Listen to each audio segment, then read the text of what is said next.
Does it ever feel like you're living the same day over and over again? I mean, a typical day for the average person looks like waking up, turning off the alarm, getting your same coffee, maybe switching it up a little bit, heading out the door to do what you have to do, coming back home, dinner, and do it all again. Now, this varies obviously if you have a family or if you live alone or if you're not married or etc., etc. But the point is, many are wondering, why is this feeling catching up to me? Why am I having a feeling of boredom? Why am I doing this? Why am I striving? Why am I feeling hopeless at the end of the day, even though I'm working so hard to become and build the life that I want? It just feels like we're running on a treadmill and going nowhere. So why does life feel so repetitive lately? Is it the internet? Is it our jobs? Or is it something deeper? Let's talk about it. Hi everyone, welcome back to my channel. If you are new here, my name is Javona. I do a lot of videos on here about the internet, and today's topic is no different. We are talking about the endless cycle of weird loops that everybody's feeling like. It just feels like the same day is happening over and over again, and we're all kind of over it. And it's like, okay, what is the purpose of life? Like, what is the meaning of all of this? Why do we collectively as a people feel hopeless in a sense? Now, before we dive deeper into the topic, I do want to give my usual disclaimer that I am not a therapist or a doctor.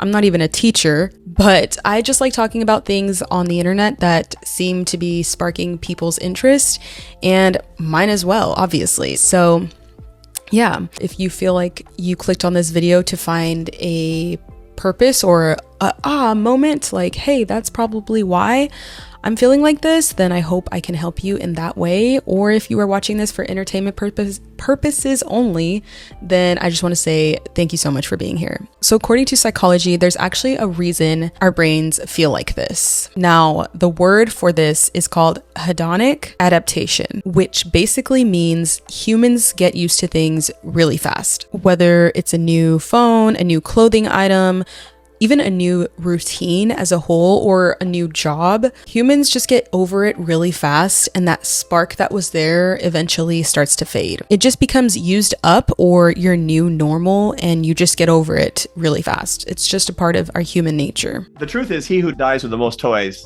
dies. And the question is not, can you take it with you? Because you can't.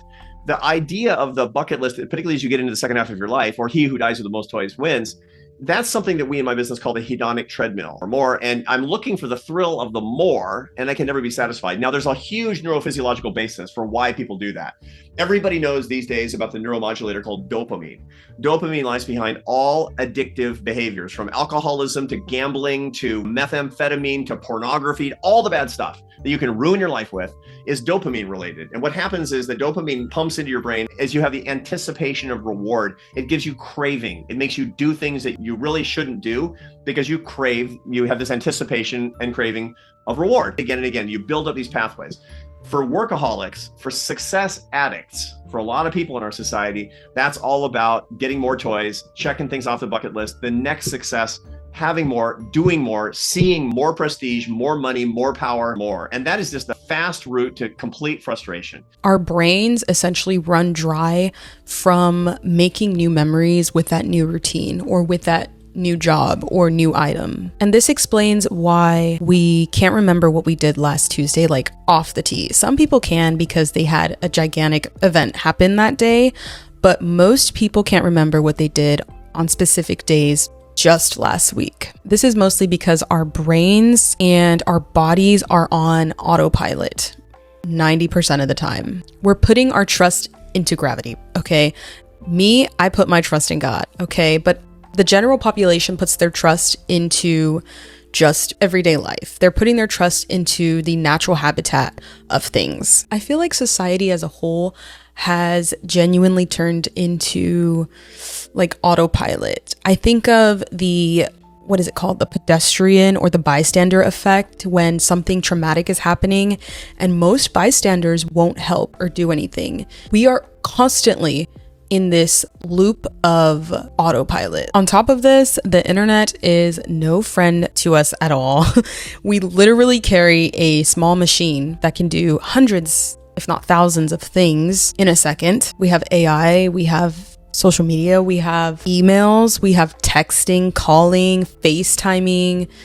You don't have to go home anymore to FaceTime and video talk with a person. You can just be on a train FaceTiming someone. I feel like it's a distraction machine in our pocket, and I'm guilty of this. I am constantly on my phone, and I need to work on it because I do work on my phone and I do work on like laptops and stuff, but I'm like, okay, I don't want to be just a robot to this little machine. Do you know what I mean? Like every time we as a society feel bored, we pull out our phones. And that's kind of what's causing us to have this feeling of like hopelessness and boredom. I feel like we're waking up to something that has been going on for, this is going to be the third generation of technology. We're waking up to something that is affecting our mental health and affecting our lifestyle and affecting our potentially affecting our future. And we know that phones and technology is just numbing that feeling, almost like a drug numbs things that you don't want to actually face. Could it be that society doesn't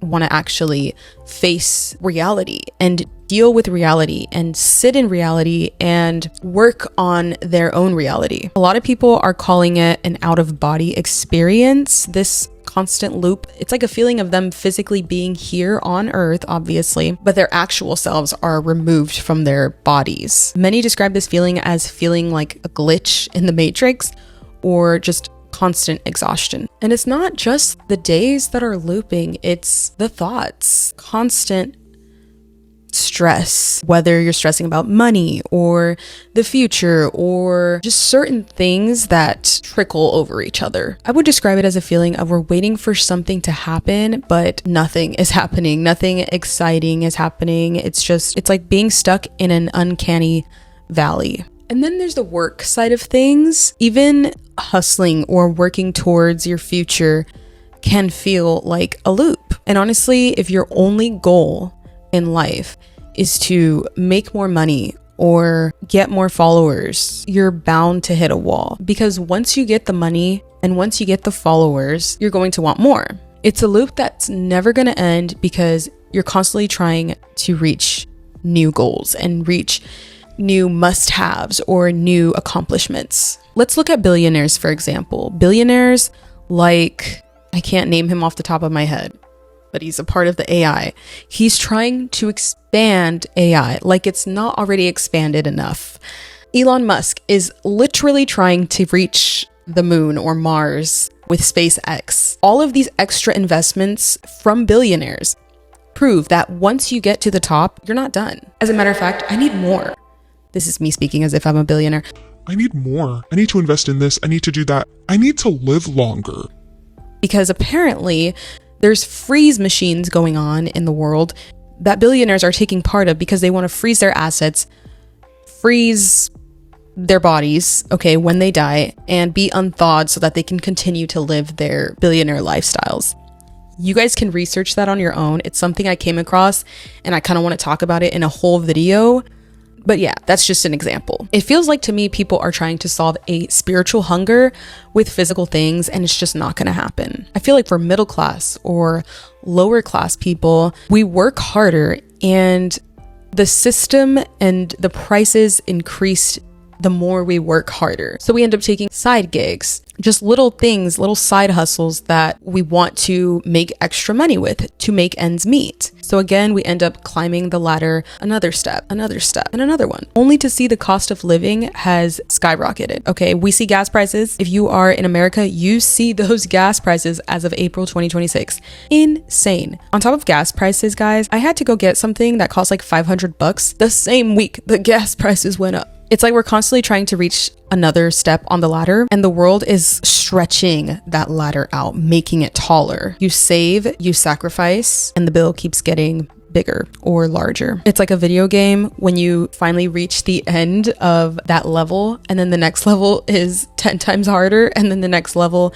and again and again. You get what I'm trying to say. Because of this constantly reaching for success to break the loop or break the cycle, a lot of people my age, like in their 20s and 30s, this next generation is starting to question if they even want to do life. The things that were handed to our parents or our grandparents are now something we have to work really hard for, like starting a family or buying a house. And this really hits home for me because I live with my in-laws. Nothing wrong with that. I have a roof over my head. I'm very grateful. But there's always been that little girl side of me that's like, are we successful? Did we break that? This is me getting vulnerable with you guys. That cycle of low income. Like, are we there yet? Did we make it? And the answer has always been, we're not even close.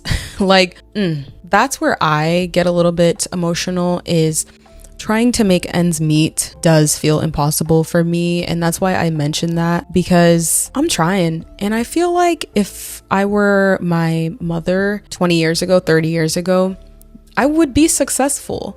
Like, I would have all the assets. I would have the things I need to get my first house right now at 28, almost 29. And I know I'm still young. A lot of people say, oh, you're still young, you have the future. But like I mentioned, like with things raising, like the price going up constantly, for literally anything, groceries, produce, fruits and vegetables, like come on, like water. With things going up, it just feels impossible. And if I just want to stop and say, like, if you're feeling that way, you're not alone, and we're in this together. We have each other. And the only thing we can do is trust God and trust his plans, and everything else will be added to us. Okay, so back to the video before I got a little bit off track. So because of these things, because we're striving to be successful and the price goes up, it feels like a ticking time bomb. It feels like, okay, so if we're not going to be able to reach these things, is the world going to end? A lot of people believe in global warming. I myself combine global warming with end times events as a Christian. And it does feel like the world is going to end soon. I mean, we're constantly at war. If we were to be successful, it would feel icky because of everything else going around us, if that makes sense. Going on around us, if that makes sense. We see violence increasing in everyday life. Just outside of like our windows, there's violence increasing everywhere. Okay, Satan he's been busy, let me just add. And so not only is it a loop, it's like a dangerous loop. It's a huge weight of anxiety that society has been carrying for so long now, especially in this current generation. And we're not just tired, we're quite literally grieving a future that might not even happen. Before I get into how I keep up with every day and how I broke out of this loop, I want to talk about a organization that is doing amazing work for people who feel stuck in a different kind of way. They don't necessarily feel stuck in a routine, but they are stuck in a cycle of poverty. St. Joseph Center is an incredible organization whose mission is to help provide vulnerable working families and individuals with tools and resources that they need to stay afloat. While we're speaking on the topic of breaking the mental loop of hopelessness, they are on the ground helping people break the systematic cycle of homelessness through hope and dignity. Now, this is not sponsored. They are not sponsoring this video. Okay, guys, like I mentioned, they are a non-profit organization. I just thought I would give them a voice through my platform. If this spoke to you, or if you feel called to help, then I will leave their link in my description for you to check out their website. Now let's get back to the video. I'll be real with you guys. I used to feel this loop constantly, this hopeless feeling constantly. And I was a part of this hopeless generation, as they call it. But through my faith in Jesus Christ and really reading the Bible, not following the cult of Christian nationalism in America. No, really looking at ancient Christians, ancient Christianity, and how they tied the Lord Jesus Christ into their days really helped me stay afloat in my journey of searching and my journey of adulthood. I feel like my life has become less of a chore and more of a gift because I have hope in a Savior who has a plan for eternity for me and a place of eternity for me, should I say. I was that person who felt like my career path was stupid and I never should have chose it because it led me to no success. I was the person who was crying on the bathroom floor, wondering if I should still be living. I was the person who depended on my significant other for happiness and didn't receive that fulfillment through that person. I was the person who blamed my parents for this cycle of feeling abandoned, or I was a sad person. I was very depressed. I had anxiety about the future. I had that feeling of hopelessness. And I opened the Bible. I didn't go to church. I opened the Bible right here on my bed and everything changed. And now I wake up with purpose. I'm grateful to be breathing. I'm grateful to even have this platform, even if it's not my career. I'm grateful that I get to do it. I'm grateful that I graduated with a film degree and I am utilizing that film degree. Look at me, okay? I'm so much happier. I have a purpose, and that purpose is literally just to live in gratitude and be kind to people. And being kind to people has changed my outlook on life. Seeing Earth through Artemis 2, I'm not sure if you guys followed that mission with NASA, but seeing Earth with Artemis 2 really changed my perspective. Again, it shifted my perspective on how incredible us as human beings are and how specifically crafted our Earth was for us. We have beautiful oceans, we have nature, we have all these things that we should be grateful for. Even if you're not a believer, I feel like if you just look up and look around, there is so much to consider in our days. I feel like even just looking outside, hearing the birds, and if it's raining, hearing the rain or hearing the ocean sounds, those are things that we shouldn't take for granted in this constant loop that we're talking about. There's so much to look around and be grateful for. And I feel like my perspective has really changed and shifted towards gratitude because I was able to do that through Christ. There's actually a verse in the Bible that says, His mercies, God's mercies, are new every morning. And that puts comfort in my soul quite a bit, because I used to wake up and think the exact opposite. I used to think there's no mercy in this day. It's just another day, another repetitive day. No, like His mercies are new every morning. That means His plans are new for me every morning. I'm going to go through something, even if it's small, different today because of the mercy and grace of God. And I feel like that's just so beautiful. And I hope and pray that that gives you any type of encouragement. Like I said, even if you're not a believer, you clicked on this video for a reason and you ended up here for a reason. I don't make the rules. My hope and prayer for you as a people, as a human being, is that you find peace and purpose through the stillness and the slowness of this life. So with that being said, if you have been feeling like a 1-minute TikTok video that's on loop while you use the restroom, if you have been feeling like a looped TikTok video, I hope this video brings you some light, knowledge, and encouragement all in one. I know it was a bit scattered, but I just felt like this is something that we had to talk about. And thank you for talking about it with me. On another note, I do want to encourage you guys to go on a walk, go on a prayer walk, go on a little trip by yourself, even if it's just down the street. Make today different and remember today a little bit more than you do remember other days, okay? Every day is special, and every day should be special regardless of how society makes us feel. Every day is a gift and every day is special, okay? Please leave any prayer requests down below. I'm serious when I say that, guys. I love you guys, and may the Lord bless and keep you. Please subscribe if you're interested in talking more about the internet or the digital world. And yeah, I'll see you guys next week. Bye.